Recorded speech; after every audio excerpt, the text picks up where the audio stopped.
to Canada in 1969 and established the Fine Art Department there.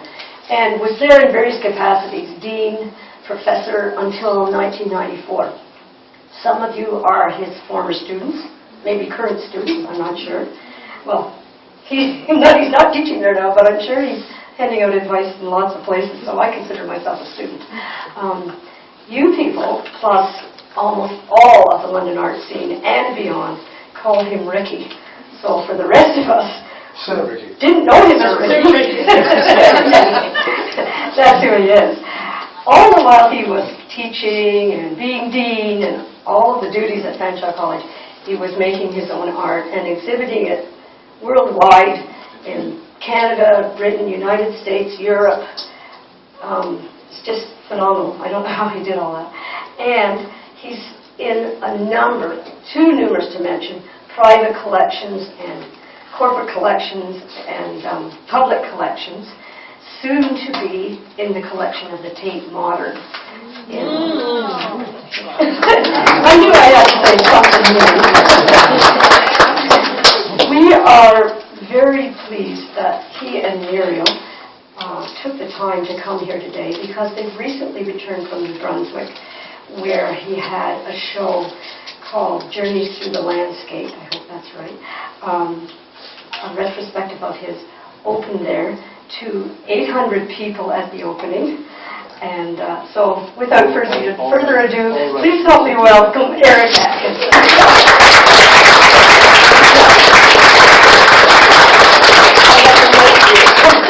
Oh my God, I've got my night out though.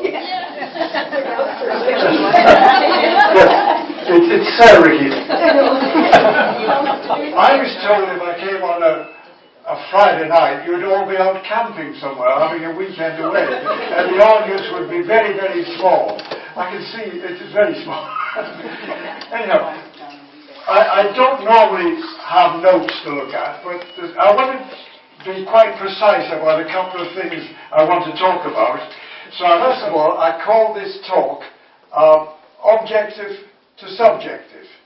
And what I really mean about, so when you see the slides of my work, you'll see how where I started from, and how the work evolved into what I'm doing now.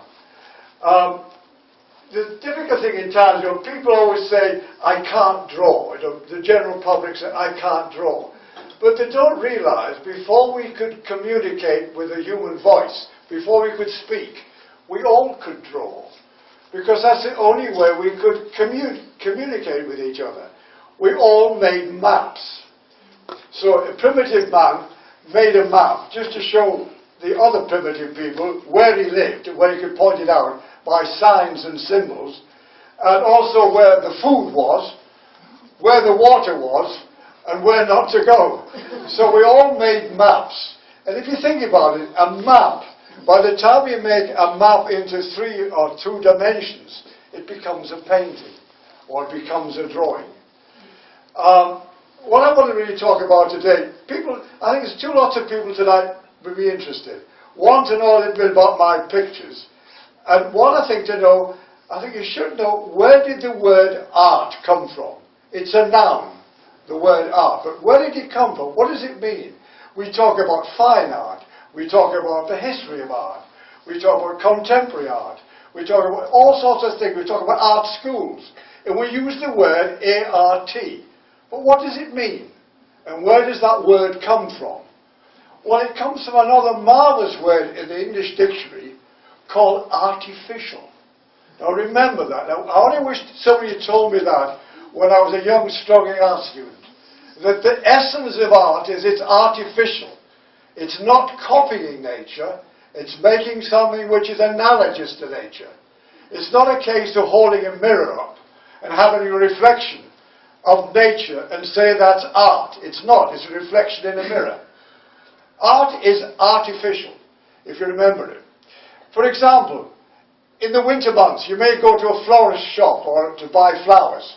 And while you're in there, you might see on the other side of the shop flowers made with paper, made with papier-mâché, made with plastic, made with all sorts of other things. And sometimes those flowers might look more real than the real ones. We call that artificial. They're called artificial flowers. And in a way, what I'm trying to stress is sometimes in artificialness, you can make it more real than reality itself. And that's what art's about. It's not about copying things and copying nature. It's about making it in your own terms. I'll give you another analogy. We talk about sound, and we talk about sound and noise. If we make that artificially, we use a piano to make it artificial. We use a violin to make artificial sound. And we use a trumpet to make artificial sound. But we call that music. We don't call it artificial, we call it music. But it's artificial. It's taking an instrument to make reality in man-made terms. And that's what art's all about. It's making it in man-made terms. And another analogy I'll give you is a writer. A painter like myself goes to nature to see how things are constructed, how colours are put together. The difference between one colour and another. A writer goes to a dictionary to find out how to use words, how to use pronunciations, how to assemble words into a novel. But can I tell you one thing? The novel isn't in the dictionary, it's in you. And that's what art's about. The essence of the art is in you. And you make the decisions, I make the decisions. It's got nothing to do with photography and photographs and reflections that you see. Art is artificial. And I only wish somebody had told me that when I was a student. I would be far ahead than I am today. But because we all get confused. So remember, art is artificial. It's making something which is analogous to nature, but it runs parallel on its own terms. And that's what we do. And that's what art's about. And so what I want to do tonight is to show you some of my paintings, where they started from, and how they evolved. So I really started off objectively, maybe just copying things in nature. And then eventually, I did certain pictures which I liked, and people said, oh, do more of those, Ricky. But, you know, like old Picasso, if you can paint like Michelangelo at 19, you're not going to still be doing Michelangelo when you're 95. You've got to do other things. And you've got to progress, and you've got to do things. Or you get in a rut. You find a nice way of doing it, you sit down and paint away, and, you know, it's easy. I can do it like that. Art is, the essence of art is finding things. And the finding it is you. You've got to tap yourself. And that's what I want to show you tonight. It's rather nice tonight. I've met so many people from Fanshawe here tonight. I'm not quite used to Fanshawe reunion. And some people I recognise, but I always remember people by their paintings. I may forget their work. That's why I always have nightmares. So, myself, I was born, shall we say, I was born 10 years after the First World War. So I was born in 1928, just in time for the Second World War. And I was too young I was too young to do military service. But I was in the civil defence. And that was pretty hectic because we've been bombed galore, as you'll see. Bombed galore. So that's what I did. So then I went in the army. I came out of the army, and I was fortunate to get a scholarship to go to the Royal Academy in England, and I did my time there. And then from there, in nutshell, I went from there to Leeds to teach in a very progressive thing. Then somebody said one day, "Would you like to come and work at a place called Fanshawe?" And well, I realised that I'd done my bit there. If I stayed on in Leeds, I would have got my gold watch and a pat on the back. Then pass on this more to life than that. So, you know, like art, you've got to accept the challenge. So I enjoyed coming to here, and I've enjoyed the challenge. And now I find out I've been living in England for 40 years, I've been living in Canada for 45. So I'm not quite sure who I am. Anyhow, what I'd like to do is to put these slides on, if we may, and if we dim the lights a little so we can get them sharper, I'll do my best to go through. Oh, and if you've got any questions, I would. If you ask me at the end, I'll be pleased because I want to keep the continuity going. Okay? And if you ask me a question at the end, I'll do my best to try and answer. Well, we've all got to start somewhere. I came from a fishing town in the northeast of England called Hartlepool, a marvellous old place which was raided by the Vikings in the 9th century. So all the people living there, we're not quite sure, we all come from rape and plunder. So we're not quite sure who we are. But, so to start off with, I thought the best thing to learn the art business, I did these paintings of my hometown. Just like Vermeer did things of Delft. This is my Delft. So I did these pictures of, just to learn more about how to paint and the skylines. And this is a marvellous old pub called the Harbour of Refuge. And it's also known to the fishermen as the pot house because it's all tiles. So when the waves come over this wall, every now and again it gets washed away. So this is Hartlepool, and this is me learning my craft, learning how to put things together. Next slide, please. This is the one I did just after I was 14 when the war broke. Well, I was 12 when the war broke out. This is the thing I saw all the time. This is the Luftwaffe coming over from Holland and bombing the town where I lived. So these were Stuka dive bombers bombing the town. And I did these drawings when I was about 14 to 15 to remember that time. It was a difficult time. I was in the civil defence. People forget that there was more people killed on the home front than was ever killed in the war, in the military. And I always remember that time because I had a bicycle and I was what's called a messenger.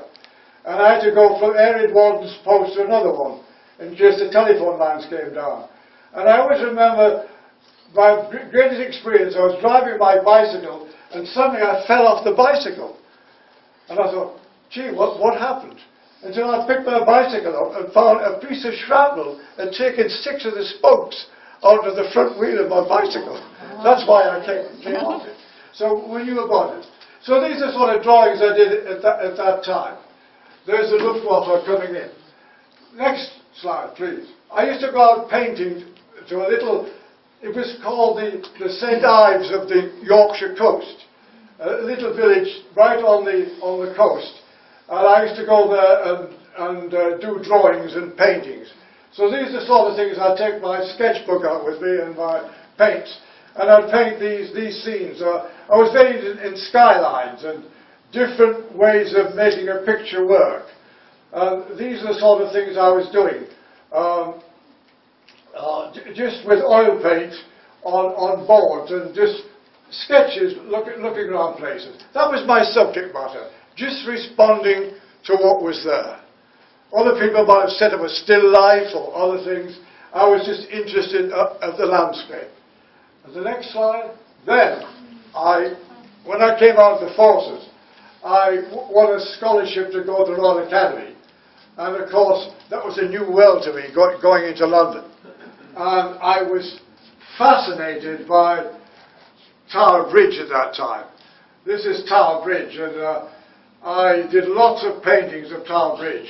Actually, they were quite successful. I could have gone on doing these quite well, actually. I love the London scenes, the London docks. And I always remember when Winston Churchill's funeral, where they brought him up the river on a barge. I always remember when the cranes there all bowed down in homage to him as the fuselage went past. So I went round, so moving from Hartlepool, I went to London and I started to do paintings like these. Next one. That one is in the Heritage Collection in England. And then again, you see, I just love these shipyard things, and I love drawing. It's an English thing, drawing. I like the dexterity of the brush in drawing. English art is about drawing. Gainsborough, Turner, it's all about drawing space. And I love these ideas of the ships at the side there and all these wonderful cranes. So I did a whole series of these pictures.